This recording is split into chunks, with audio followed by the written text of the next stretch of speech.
E eu falei assim: Jocelino, eu vim aqui só para te dizer uma coisa. Você pode se espantar com o que eu vou dizer, porque eu nunca falei disso para você.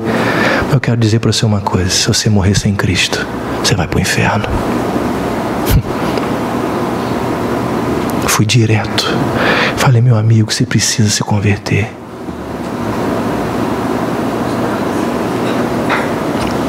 Agora é com Deus.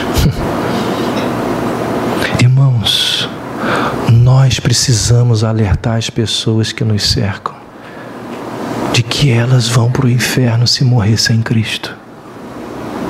O maior argumento do universalismo é a indiferença dos cristãos, é a não evangelização.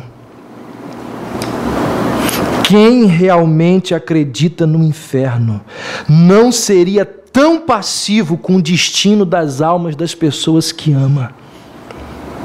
Desculpa, mas se você não evangeliza ninguém, é porque na prática você também não crê no inferno. Na teoria aqui, domingo à noite, todo mundo falando, livrinho dentro de casa, né? Um dia frio, um bom lugar para ler um livro. Eu estou lendo sobre o inferno, que coisa boa. Aí a gente lê lá sobre o inferno, isso, aquilo, tá interessante. Na prática que a gente tem que ver. Se você não evangeliza ninguém, se você não fala da possibilidade da pessoa morrer e ir para o inferno, é porque você também não crê no inferno. Você crê teoricamente.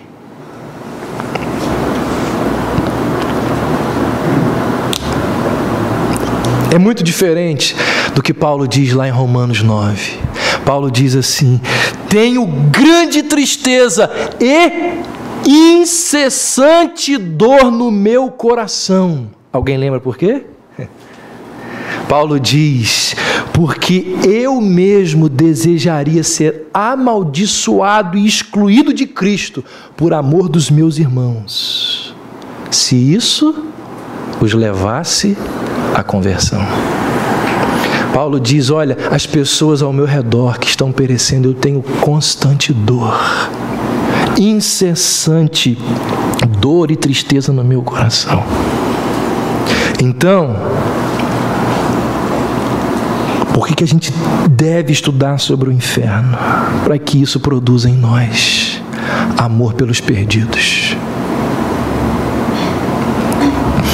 Eu encerro dizendo o seguinte: imagina que alguém chega na janela da sua casa, assim, do seu quarto, ou então vai lá no corredor do apartamento que você mora e começa, 3 horas da manhã, começa a gritar assim: fogo, fogo, fogo, fogo.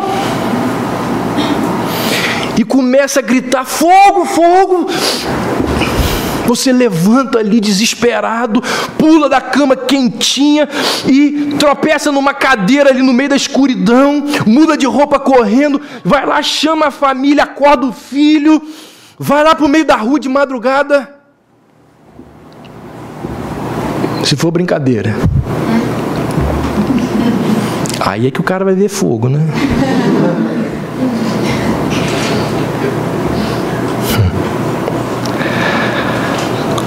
Agora, irmãos, se for verdade,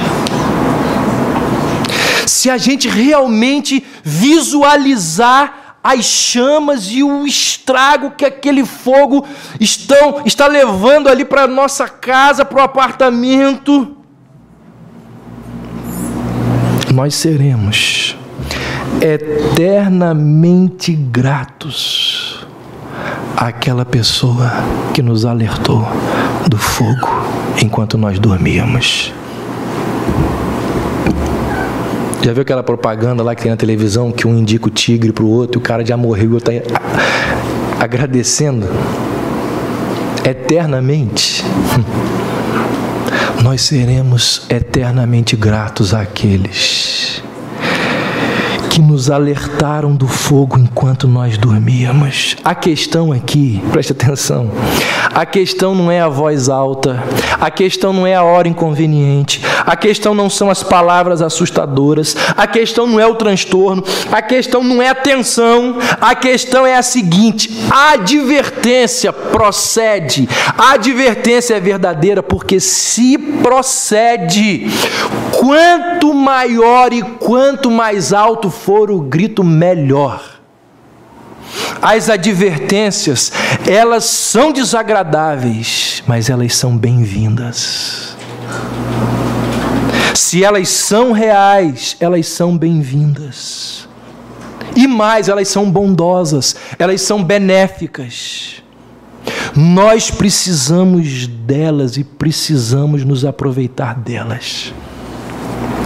Imagine, suponhamos que a Bíblia não falasse nada acerca do inferno, nenhuma palavra sobre o juízo, nenhum versículo sobre condenação futura. Isso faria da Bíblia um livro mais amoroso? Ocultar uma realidade desagradável seria a prova do carinho cuidadoso? Os homens se queixam das advertências divinas, quando na verdade eles deveriam cair de joelhos em gratidão, em louvor, porque é com amor e é com muita misericórdia que as Escrituras nos advertem sobre o inferno. Não é por acaso que o personagem bíblico que mais falou sobre o inferno foi Jesus Cristo. Ninguém na Bíblia falou mais sobre o inferno do que Jesus. Agora olha que coisa interessante. Aquele que mais nos fala acerca do inferno é o único que pode nos salvar dele.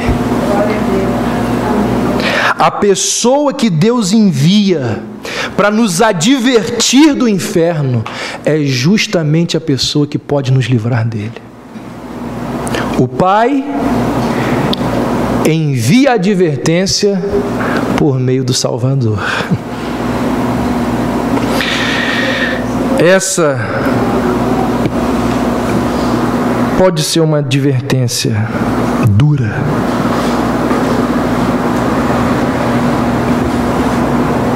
mas é para o nosso bem.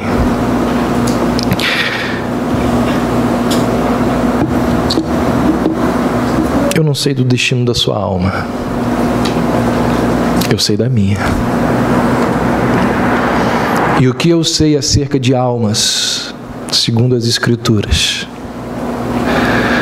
é que elas irão para o inferno, se em vida você não mortificar o seu pecado, se em vida você não se acertar com Deus.